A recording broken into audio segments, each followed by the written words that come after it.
السلام علیکم ورحمۃ اللہ وبرکاتہ۔ الحمد للہ نحمده ونستعینه ونستغفره ونؤمن به ونتوکل علیہ ونعوذ باللہ من شرور انفسنا ومن سیئات اعمالنا، من يهده الله فلا مضل له ومن يضلله فلا هادي له، ونشهد أن لا إله إلا الله وحده لا شريك له، ونشهد أن سيدنا ومولانا محمدا عبده ورسوله الذي أرسل بالحق بشيرا ونذيرا، أما بعد فقد قال الله تبارك وتعالى: أعوذ بالله من الشيطان الرجيم، بسم الله الرحمن الرحيم، وَلِلَّهِ عَلَى النَّاسِ حِجُّ الْبَيْتِ مَنِ اسْتَطَاعَ إِلَيْهِ سَبِيلًا، صدق اللہ العظیم۔ محترم بھائیوں، بزرگوں اور دوستوں،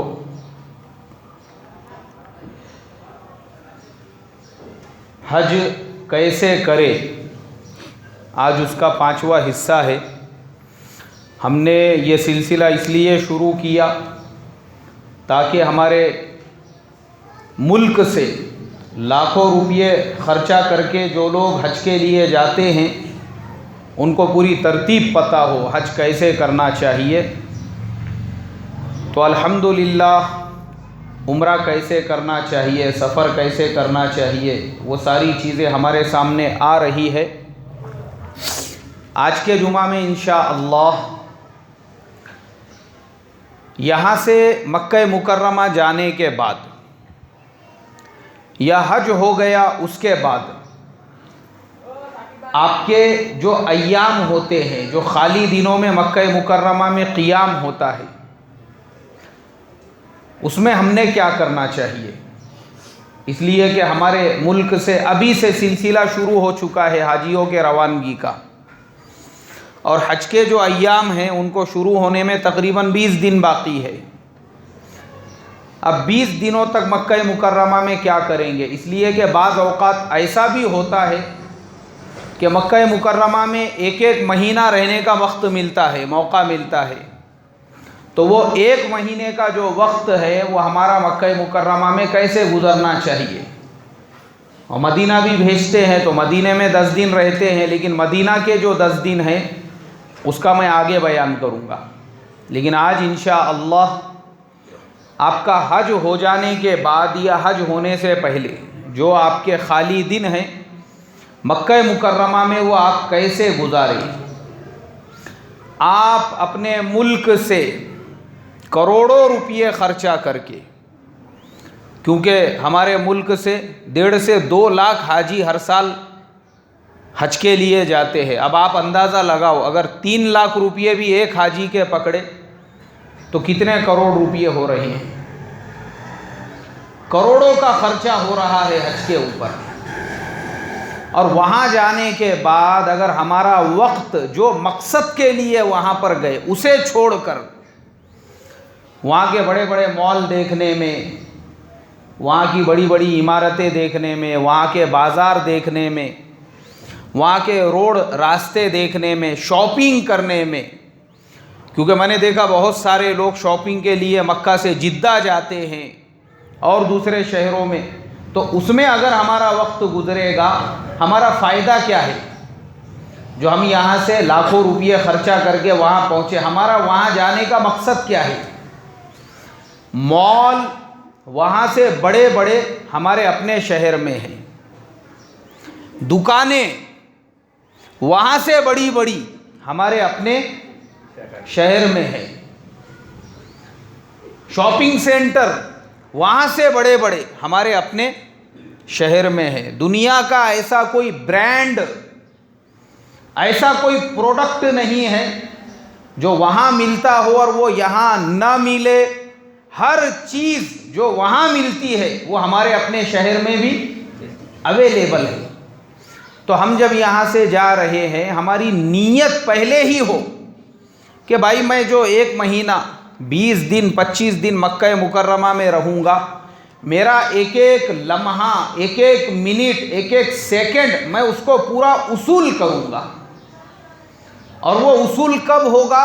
جب آپ کا زیادہ سے زیادہ وقت مسجد حرام کے اندر گزرے گا، بیت اللہ کے ارد گرد گزرے گا.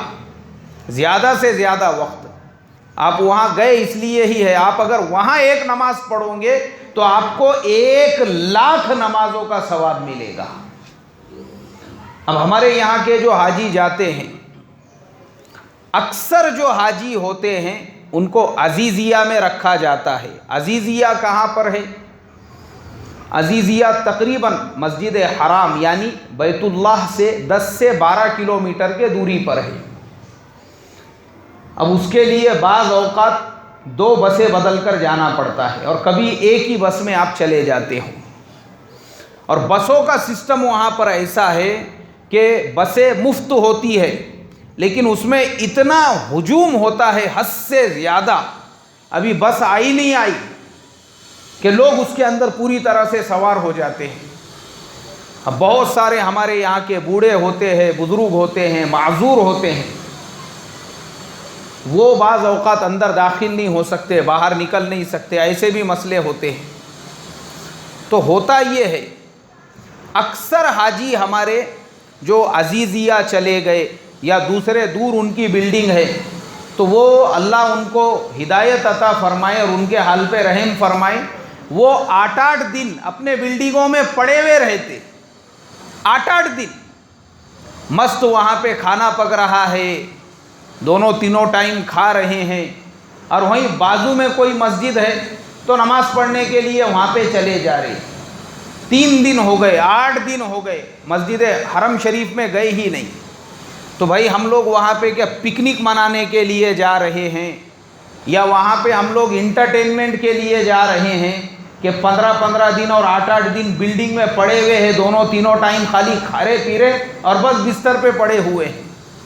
تو کیا فائدہ ہے ایسا آپ کا 3 اور 4 لاکھ روپے خرچہ کر کے؟ اپنے وقت کو صحیح سے استعمال کرنا چاہیے. اس کا طریقہ کیا ہے؟ بہترین طریقہ اس کا یہ ہے، آپ ظہر کی نماز اپنے بلڈنگ کے قریب کی مسجد میں پڑھ لو، اور ظہر کی نماز پڑھنے کے بعد کھانے وغیرہ سے فارغ ہو کر عصر سے پہلے بیت اللہ کی طرف روانہ ہو جاؤ، حرم شریف کی طرف. اب آپ عصر سے پہلے حرم شریف میں پہنچ گئے تو آپ کی عصر کی نماز ہو گئی حرم میں.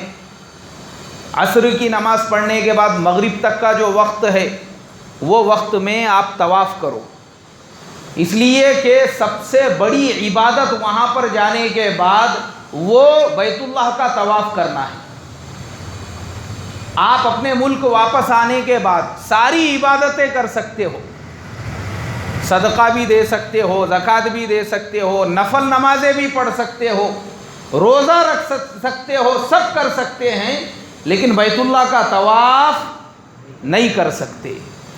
وہ آپ کو وہیں پر ملنے والا ہے. تو زیادہ سے زیادہ خالی طواف کرتے رہنے کا، یہ طواف کی کوئی شرائط نہیں ہے. اپنے حرم شریف کے اندر جو ہے وہ طواف کرتے رہنے کا، طواف پہ طواف، جتنے طواف ہو رہے ہیں اتنے طواف. اور جب آپ تھک جاؤ اس کے بعد بہت بڑا ہے حرم شریف، کوئی جگہ پکڑ کے بیٹھ جاؤ، بیت اللہ کی طرف آپ کا چہرہ ہونا چاہیے بیت اللہ کو دیکھتے ہوئے. اس لیے کہ بیت اللہ ایک ایسی جگہ ہے اگر آپ اس کو دیکھیں گے تو وہ دیکھنے پر بھی آپ کو ثواب ملے گا. مغرب کی نماز ہو گئی، اب مغرب عشاء کے درمیان کا جو وقت ہے وہ بھی پورا وقت آپ کا طواف میں گزرنا چاہیے. طواف کرتے کرتے آپ تھک گئے، اس کے بعد میں پھر تھوڑی دیر بیٹھ جاؤ. بیت اللہ کو دیکھتے رہو، ہاتھ میں تسبیح ہونی چاہیے، قرآن پاک ہونا چاہیے، کم سے کم قرآن پڑھتے پڑھتے۔ اور اگر ہمارے پاس میں ایسا قرآن نہیں ہے تو موبائل کے اندر ہم قرآن پاک کو ڈاؤن لوڈ کر لیں اور قرآن پاک اپنے موبائل میں دیکھتے دیکھتے بھی آپ پڑھ سکتے ہیں آرام سے، اطمینان سے۔ قرآن پاک کی تلاوت، بیت اللہ آپ کے سامنے ہے۔ مغرب آپ نے پڑھے تھے تو وہاں پر مغرب اور عشاء کے درمیان کا جو وقت ہے وہ بہت ہی کم ہوتا ہے، اس لیے کہ وہاں پہ ساری کے ساری جو نمازیں ہیں وہ اول وقت میں ہوتی ہے۔ جیسے ہی نماز کا وقت شروع ہوا ویسے ہی وہاں پہ اذان ہو جاتی ہے۔ جیسے ہمارے یہاں پہ مغرب کی نماز ہوتی ہے کہ ہمارے یہاں مغرب کا ٹائم روزانہ چینج ہوتے رہتا، ہر دن جو ہے منٹ 2 منٹ کا فرق رہتا، وہاں پہ سارے نمازوں میں ایسا ہی ہوتا ہے۔ ہر نماز کا جو اول وقت ہوگا، جیسے ہی وقت شروع ہو گیا اس کی اذان ہوتی ہے، اور جماعت کا کوئی ٹائم طے نہیں رہتا، جب امام صاحب آئیں گے اس کے بعد جماعت کھڑی ہوں گی۔ تو بعض اوقات وہاں پہ اذان کے بعد میں آدھا گھنٹہ، کبھی 35 منٹ، ایسا اس طریقے سے ٹائم لگتا ہے، وہاں ان کے اپنے اعتبار سے، جماعت کا کوئی ٹائم فکس نہیں۔ تو مغرب کی نماز جب آپ نے پڑھ لی ہے تو مغرب اور عشاء کے درمیان میں وہاں پہ بہت کم ٹائم ہوتا ہے، مختصر وقت ہوتا ہے۔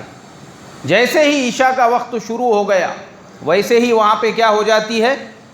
اذان ہو جاتی ہے۔ اب آپ کا کام یہ ہے، آپ ظہر سے حرم شریف میں آئے ہوئے ہیں تو 3 نمازیں آپ کی تکبیر اولیٰ سے حرم شریف میں ہو گئی، آپ کو اتنا زیادہ ثواب مل گیا۔ عشاء کی نماز پڑھنے کے بعد اب فوراً آپ اپنے بلڈنگ کی طرف واپسی کا سفر اختیار کریں۔ عشاء کے بعد جب آپ فوراً، کیونکہ عشاء وہاں بہت جلدی ہو رہی ہے، تو جلدی اپنے بلڈنگ میں جا کر کھانے وغیرہ سے فارغ ہو کے فوراً ہم سو جائیں۔ وہاں کی عشاء پڑھ کے بھی اگر ہم کھانا وانا کھا کے اپنے بلڈنگ میں سو جائیں گے تو تہجد کا وقت شروع ہونے سے پہلے کم سے کم ہماری 7 سے 8 گھنٹے یا 6 گھنٹے نیند تو کسی بھی حال میں ہو جائیں گی۔ الحمدللہ ہماری نیند وغیرہ ہو گئی اطمینان سے۔ اب الارم لگا کے رکھنے کا، صبح میں 3 بجے کا، 3 بجے آپ اٹھ گئے، اس کے بعد واپس آپ حرم شریف کی طرف آئیں گے۔ حرم میں آ کر اب آپ تہجد کی نماز پڑھو، حرم میں آ کے اب آپ فجر کی نماز ادا کرو، اور واپس فجر کی نماز کے بعد جیسا میں نے بتایا اپنے بلڈنگ میں چلے جاؤ، ظہر تک آرام کرو۔ تو روزانہ کی ترتیب اگر یہ رکھیں گے کہ ظہر کی نماز کے بعد کھانا وغیرہ کھا کے حرم میں آ گئے، عصر مغرب عشاء کی نماز حرم میں ادا کیے، نفل طواف کرتے رہے، عشاء کے فوراً بعد اپنے بلڈنگ میں آ کے پھر تہجد میں حرم شریف میں آئے، وہاں آ کے فجر کی نماز پڑھ کے اپنے بلڈنگ میں چلے گئے، یہ ترتیب سے اگر ہمارا پورا وقت گزرے گا تو اس کا مطلب یہ ہے کہ ہم اپنے سفر کو اصول کر رہے ہیں۔ کیا کر رہے ہیں؟ ہم اپنے سفر کو اصول کر رہے ہیں۔ اور اگر ہمارا وقت ایسے نہیں گزر رہا ہے، ہم اپنے بلڈنگ میں ہی پڑے ہوئے ہیں، 3 ٹائم دبا کے کھا رہے ہیں اور سو رہے ہیں، اب وہاں پہ نئے نئے لوگ مل رہے ہیں بلڈنگ کے اندر، کون سے گاؤں کے ہے تم؟ اچھا، کیا دھندا کاروبار ہے تمہارا؟ اچھا، اب بڈھا بڈھی کو بول رہا، سنے کیا اپنے ساتھ میں وہ جو ہے نا حاجی صاحب، ماشاءاللہ بہت بڑا کاروبار ہے، بولتے ان کا ایک بیٹا فلانے کمپنی میں ہے، دوسرے بیٹے کا یہ کاروبار ہے، تمہارا کیا ہے؟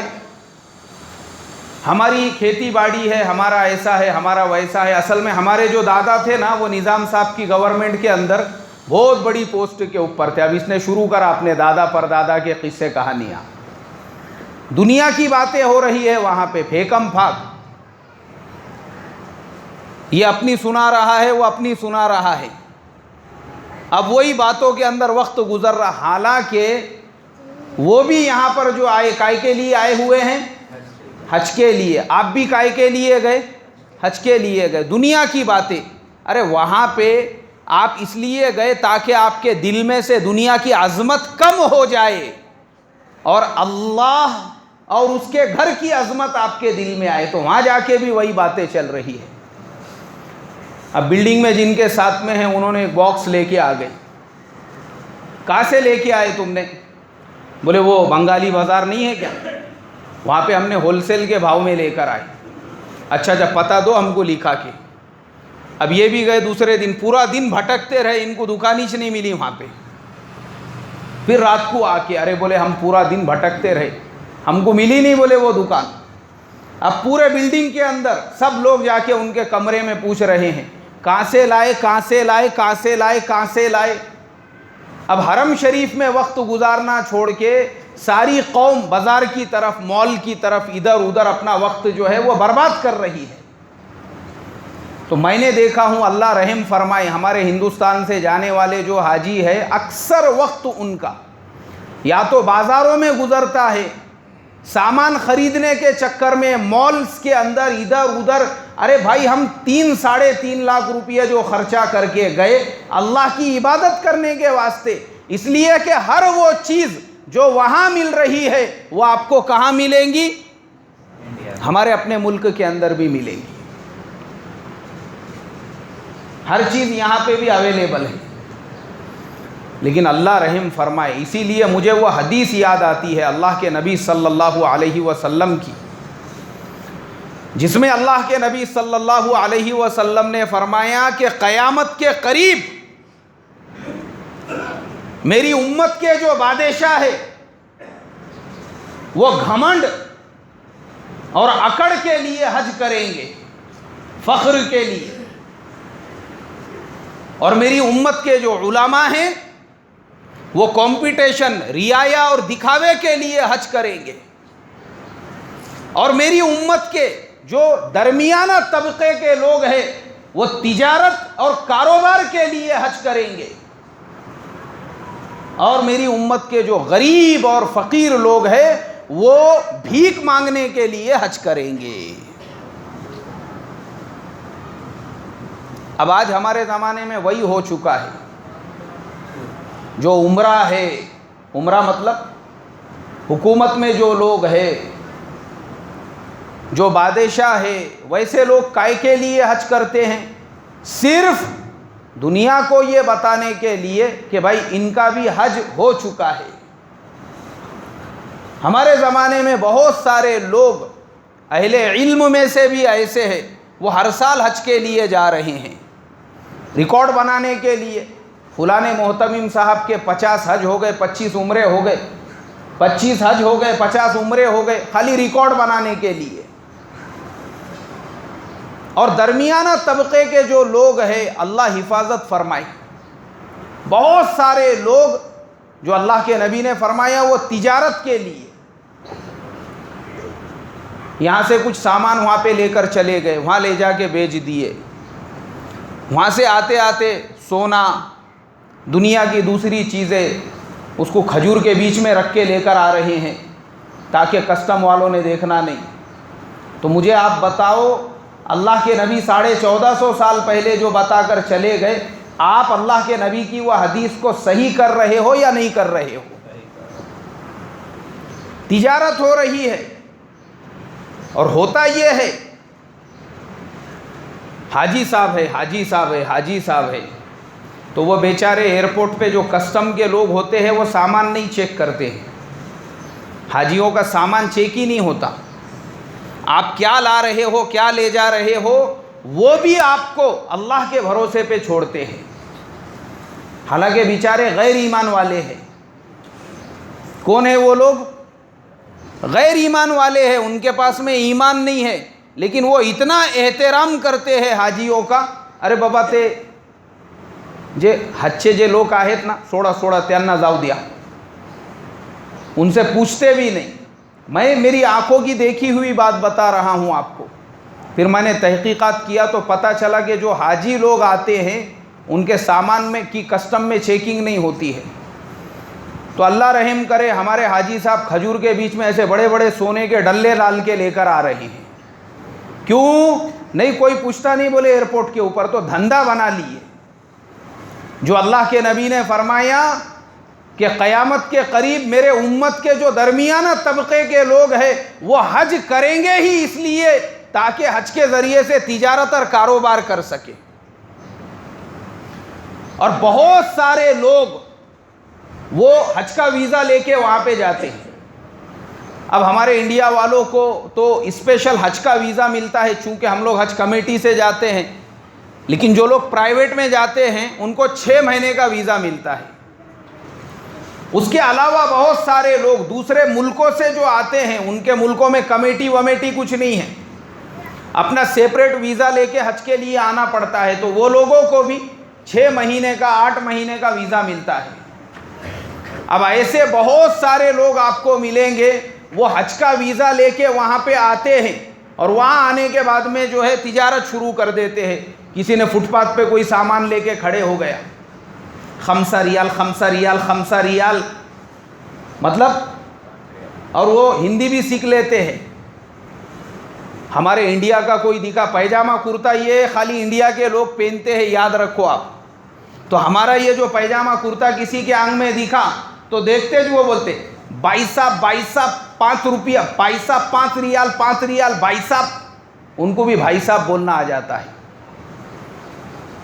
تو اللہ کے نبی 1450 سال پہلے فرما کر گئے کہ میری امت کا جو درمیانہ طبقہ ہے وہ تجارت اور کاروبار کے لیے حج کرے گا۔ آج وہاں پہ وہی ہو رہا ہے، 6 مہینے کا ویزا ملا ہوا ہے، اور بہت سارے لوگ جو تجارت کاروبار نہیں کر سکتے تو پھر وہ کیا کرتے، کچھ نہ کچھ مزدوری کا کام شروع کر دیتے۔ میں نے ہمارے پڑوس کے ملک والوں کو دیکھا، ماشاءاللہ مینا کے اندر احرام وہ لپیٹے ہوا ہے، اور جو بلیڈ رہتے نا اپنے پتیاں، اس کا اتنا بڑا ڈبہ ہے ساتھ میں، اور کھورا لے کے بیٹھے ہوئے ایک پتھر کے اوپر۔ میں بولا بھائی کیا کر رہے تم احرام کی حالت میں؟ کچھ بھی نہیں، بولے حلق بنانے کا کام کر رہے ہیں۔ کتنے میں ایک حلق؟ 15 ریال 20 ریال 20 ریال مطلب ہمارے انڈیا کے حساب سے تقریباً 350 روپیے ہوتے ہیں۔ 20 ریال میں ایک حلق، اور وہ دن ایسا ہوتا ہے اس دن آپ کو حلق بنانا ہی بنانا ہے۔ تو وہ 2-3 جن جو ہے پورے صبح سے لے کے شام تک کم سے کم 300-400 حلق بناتے ہیں 20-20 ریال کے اندر۔ انہوں نے کہا کہ ہم ہر سال آتے ہیں، اور بولے ہم ہر سال آنے کے بعد کچھ کاروبار تجارت کرتے ہیں، لیکن یہ 3-4 دن میں وہ کاروبار بند کر دیتے، یہ کاروبار شروع کر دیتے بولے۔ تو اللہ کے نبی صلی اللہ علیہ وسلم 1450 سال پہلے فرما کر گئے کہ میری امت کا جو درمیانہ طبقہ ہے وہ تجارت، کاروبار اور بزنس کے لیے حج کرے گا۔ اور کچھ لوگوں کو میں نے دیکھا ہوں جو انڈیا سے وہاں پر پہنچے، اب جو ٹور والے ہوتے ہیں انہوں نے کچھ بھی سامان لے کر گئے، وہ بتاتے ہیں بھائی اس میں کاندے ہے، بٹاٹے ہے، اس میں پیاز ہے، اس میں یہ ہے، ادرک ہے، لہسن ہے، وہاں نہیں ملتا اس لیے ہم لوگ یہاں سے لے جا رہے ہیں۔ تو اللہ رحم کرے، بہت سارے لوگ ویسی چیزیں وہاں پر لے کر جاتے ہیں جن کا بیچنا وہاں کی گورنمنٹ کی طرف سے بین ہے، اور اگر پکڑے جاوے تو زندگی بھر وہ پاسپورٹ کے اوپر خروج مار دے، ایسے بھی کام کرتے ہیں۔ تو اس کے لیے میری آپ تمام لوگوں سے درخواست ہے، ہم اس سرزمین پہ اگر جا رہے ہیں خالص عبادت کے لیے تو ہم خالص کیا کریں بھائی؟ کیا کریں گے؟ عبادت کریں گے، خالص عبادت۔ ہر چیز ہمارے ملک میں مل رہی ہے تو پھر ہم وہاں سے کائے کو لے کر آئیں گے؟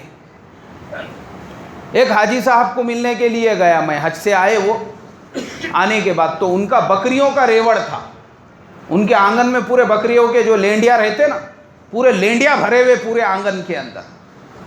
بیڈ روم میں بھی بکریاں 2-4 چلے گئے، انہوں نے وہاں پہ بھی پورے لینڈیا کر کے رکھ دیے، بیڈ روم میں لینڈیا، آنگن میں لینڈیا، وہ پورے گھر کے اندر، کیونکہ بکریوں کا کاروبار ہی تھا ان کا۔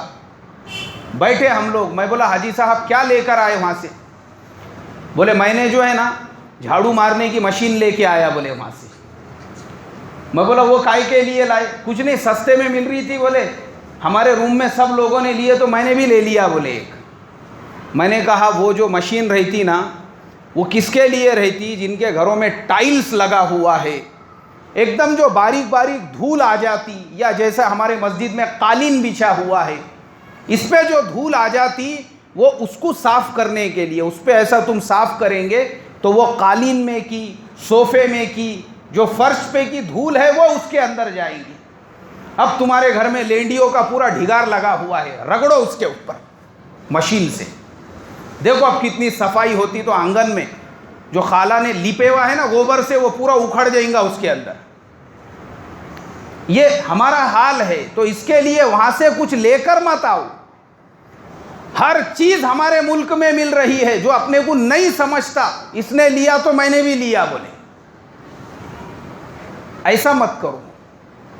ہم وہاں پہ جا رہے ہیں خالص عبادت کے لیے، عبادت کر کے آنے کا، ہر چیز ہمارے یہاں پہ ملتی ہے۔ وہاں سے لینے جیسی جو چیز ہے، کھجور لو آپ، وہاں پہ اجوا کھجور ملتی ہے، اس کے علاوہ اللہ کے نبی کی جو پسندیدہ دوسری کھجوریں تھی وہ ملتی ہے، وہ لے کر آؤ۔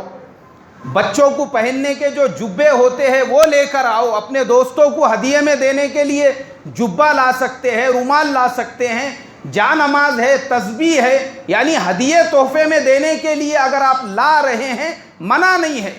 پھر دنیا کے وہاں پہ بہترین بہترین عطر ملتے ہیں آپ کو، آپ وہ عطر لا سکتے ہو، خوشبو کی چیز لا سکتے ہو، لیکن ایسی بیکار چیزیں۔ اور اس کے بعد آخری جو اللہ کے نبی نے فرمایا کہ میرے امت کے فقراء اور غربا وہ بھیک مانگنے کے لیے حج کریں گے۔ تو آپ دیکھنا وہاں پہ جو افریقہ کے ملکوں کے جو لوگ ہیں، صومالیہ کے، نائجیریا کے، بہت سارے وہ لوگ حج کا ویزا لے کر آتے ہیں، پورے راستے سے آپ کو نظر آئیں گے، مینا کے راستے پر، مزدلفہ کے راستے پر، عرفات کے راستے پر۔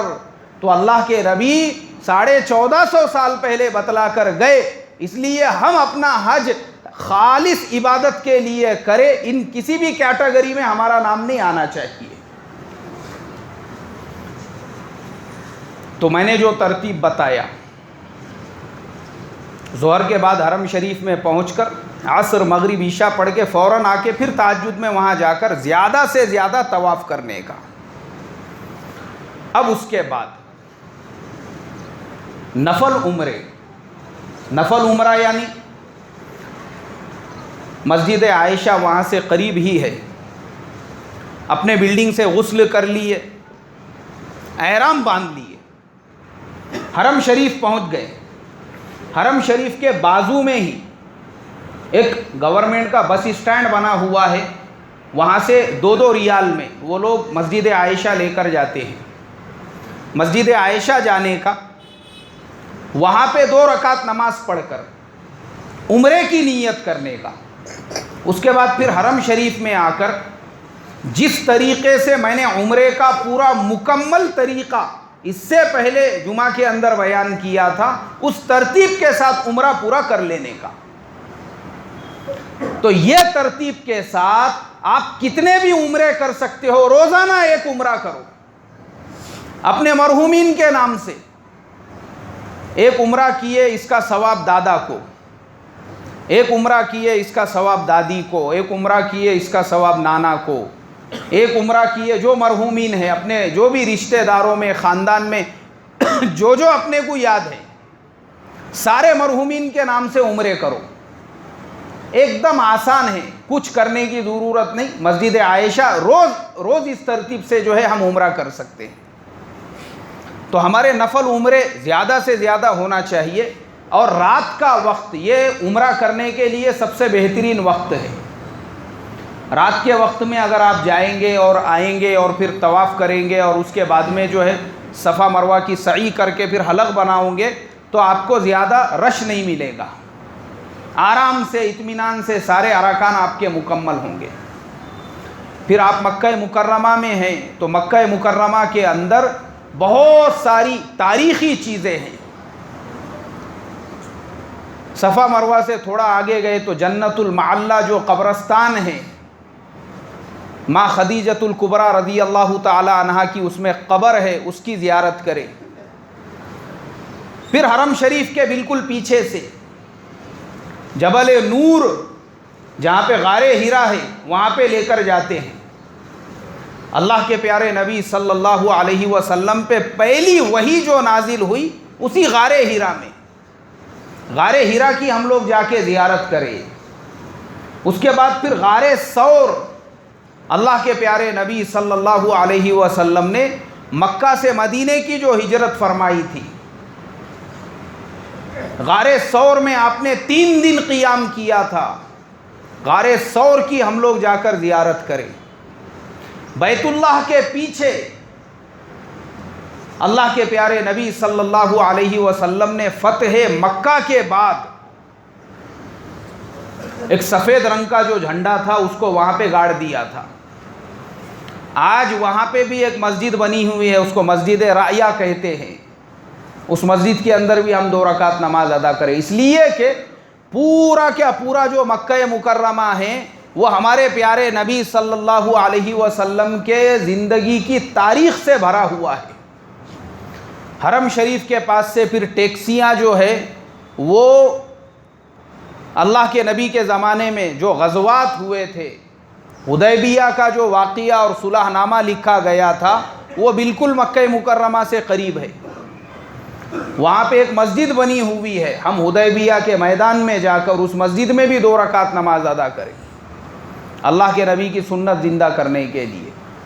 اور مکہ مکرمہ کے اندر ہی طائف اور مکہ کے درمیان میں ایک جگہ ہے، اس کو جعرانہ کہتے ہیں۔